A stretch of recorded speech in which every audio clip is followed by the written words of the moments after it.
I try to avoid making declarative statements about the future, how there will never be anyone better than this player, or that a certain record is literally unbreakable. There's just no way to know what the game of football will look like more than a few years down the road. However, there is one exception to this. I'm willing to say with full confidence that I will never see a more disastrous coaching tenure than Urban Meyer's in Jacksonville. NFL coaches, even the bad ones, know more about the game of football than we could ever fathom. Meyer obviously had a strong understanding of X's and O's and football philosophy, but when it came to NFL specific knowledge, he seemed completely clueless. Meyer mentioned during the 2021 season that his offensive goal was to rush and throw for 250 yards each game.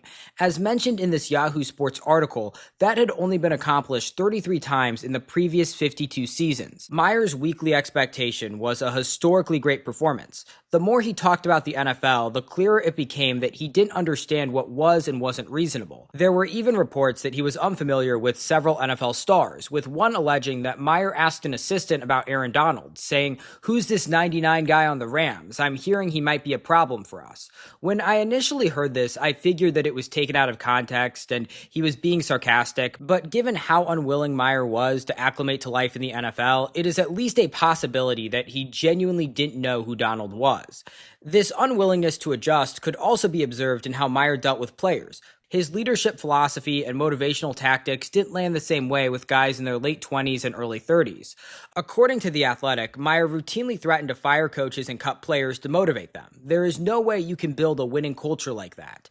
Beyond the questionable coaching practices, Meyer was just a PR nightmare. He decided not to fly back with his team after a Thursday Night Football loss and was caught getting intimate at a bar with a woman that wasn't his wife the next day. He was then accused of physically abusing players, including one incident that involved him kicking kicker Josh Lambo.